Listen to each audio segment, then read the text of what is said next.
Baik. Baik. Terima kasih atas pertanyaan yang Ibu sampaikan. Ini terkait dengan simpul yang kedua di persoalan akidah, yaitu permasalahan tentang simpul ma'rifatul malaikah wa ma yata'allaqu biha. Pemahaman tentang malaikat, tugas-tugasnya dan segala yang terkait dengannya.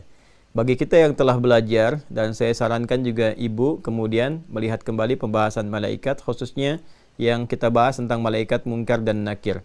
Implementasi dari keimanan kita meyakini berdasarkan keterangan Al-Quran, afala ya'lamu idza bu'athara ma fil qubur. Apakah mereka kemudian kalaulah mengetahui apa yang terjadi setelah dibangkitkan dalam kubur, kemudian juga terkait dengan alam barzakh dan keterangan hadis-hadis Nabi sallallahu alaihi wasallam yang terkait dengan keyakinan tentang peristiwa-peristiwa di alam kubur. Bagi kita insan beriman, itu mutlak harus mengimani, yakin tanpa ragu. Dengan yakin tanpa ragu itu hikmah akan datang menuntun kita untuk memahami. Jadi saya ingin gambarkan pertama dasar keyakinan dulu. Ya, insan beriman itu bedanya dengan yang imannya lemah atau tidak beriman sama sekali atau belum beriman. Dia memulai dengan imannya untuk meyakini dulu. Apa yang diterangkan di Al-Quran dalam hadis jelas disebutkan, kita yakini. Baik. Kemudian yang kedua, persoalannya sebetulnya di mana? Karena pertanyaannya rapuh. Ya, itu salah bertanya sebetulnya. Salah bertanya. Ya, alam kubur punya aturannya sendiri. Akhirat punya aturannya sendiri. Seperti dunia pun punya aturannya sendiri. Ya, saya mau tanyakan begini. Ada nggak hidup saat di dunia itu hidup yang tersiksa? Ada. Ya, ada hidup yang tersiksa. Ada orang yang gelisah terus tersiksa. Ada orang insomnia nggak bisa tidur tersiksa. Ya, terus ada yang tidurnya juga mimpi buruk terus tersiksa. Ada yang tidur nggak bangun-bangun tersiksa juga. Padahal belum meninggal juga. Ya, bahkan yang merasakan hidupnya pun yang mendampingi merasa tersiksa juga. Ya, jadi siksa perasaan itu kan yang hadir dalam jiwa dan terasakan dalam secara fisikal, gitu kan? Artinya apa? Dunia punya hukumnya. Kenapa dia bisa tersiksa keadaannya begitu? Sebabnya apa?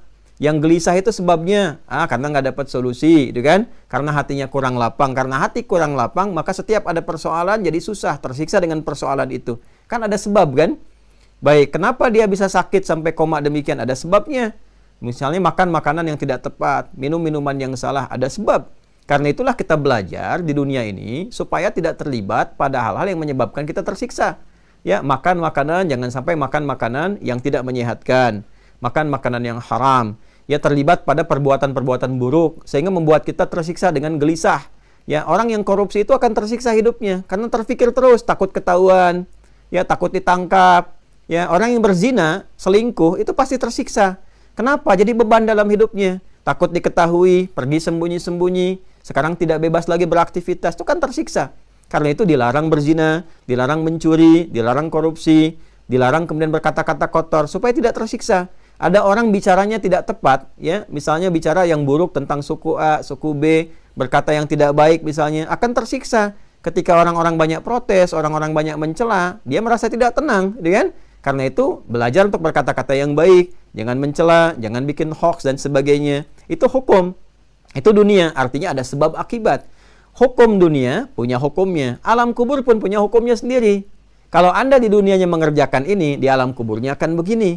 Kalau Anda mengerjakan dunia baik, alam kubur akan baik. Kalau Anda di alam dunianya tidak baik, alam kuburnya pun tidak baik juga. Itu ada hukum. Jadi apa yang dibawa ke alam kubur, itu yang kita kerjakan saat di dunia. Kalau bekalnya soleh, nikmat alam kuburnya. Itu konsekuensinya. Kalau bekalnya salah, nggak nikmat alam kuburnya. Ya, di alam kubur itu ketika masuk, itu bergantung bekal dunia kita. Alamnya sudah berbeda. Jelas ya, sebab akibatnya tidak sama.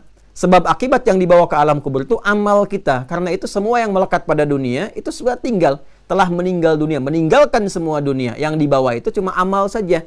Karena amal itu yang dibawa untuk memasuki ruang di kubur dengan hukum yang berbeda dengan saat di dunia. Kita nggak bisa bawa jabatan dunia ke alam kubur. Man rabbuka, saya presiden, nggak usah banyak tanya. Nggak bisa, Anda presiden dunia, bukan presiden alam kubur. Man rabbuka, saya kiai. Anda kiai dunia, bukan kiai alam kubur.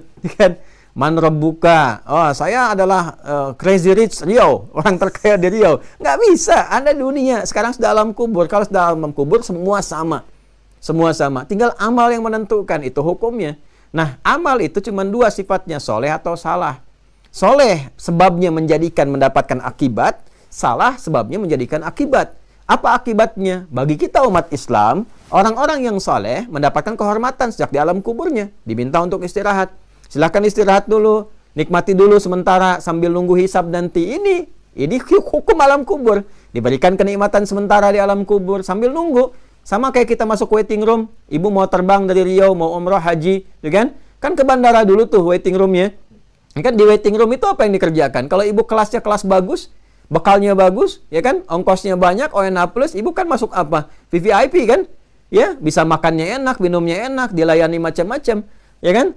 Tapi kalau yang jadi masalah, kalau misalnya bekalnya nggak benar tuh, ternyata dia memalsukan misalnya, memalsukan visa. Ya, alih-alih dia dapat waiting room, dia waiting roomnya kan diinterogasi petugas di situ.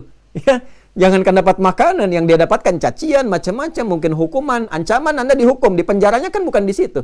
Tapi dia ada di ruang senyap, diinterogasi dan sebagainya, merasa nggak enak.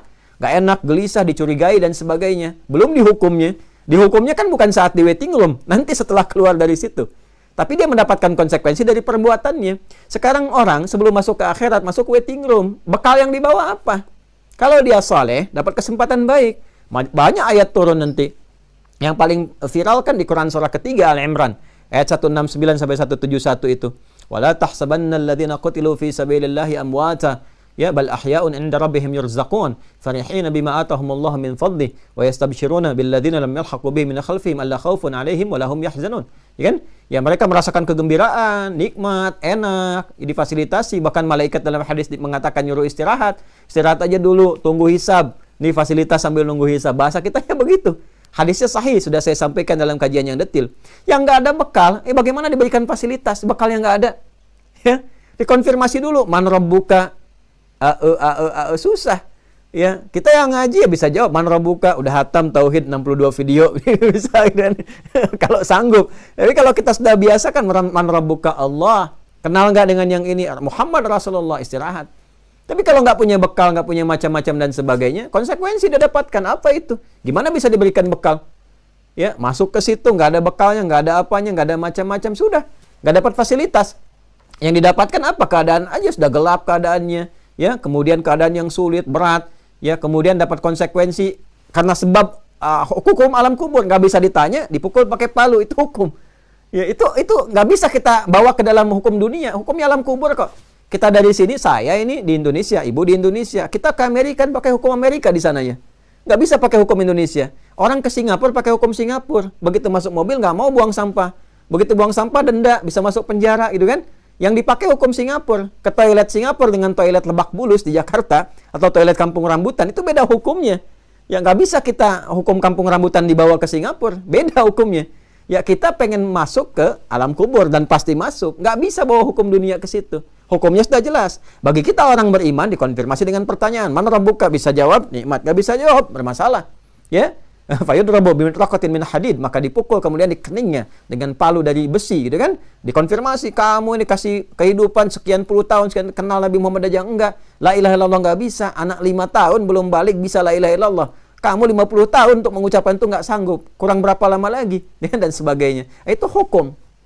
Nah, jadi pendekatan alam kubur beda dengan kita. Ya, akhirat beda lagi. Nanti kalau ada yang bertanya, tapi kan itu cuma ditidurkan aja. Ibu bisa balik jawab. Ya, orang tidur itu di dunia saja. Kalau dia tidur, mimpinya baik, enak tidur. Tapi kalau mimpinya ketemu kuntilanak, ya coba lihat. Dan dia nggak bangun-bangun. Ibu bisa bayangkan. Orang mimpi buruk aja ketemu kuntilanak, dia bangun kan? Astagfirullah. Nah ini dia mimpi ketemu kuntilanak, apalagi kuntilanak botak, dia ketemu di situ. Ya, terus dia nggak bangun-bangun misalnya.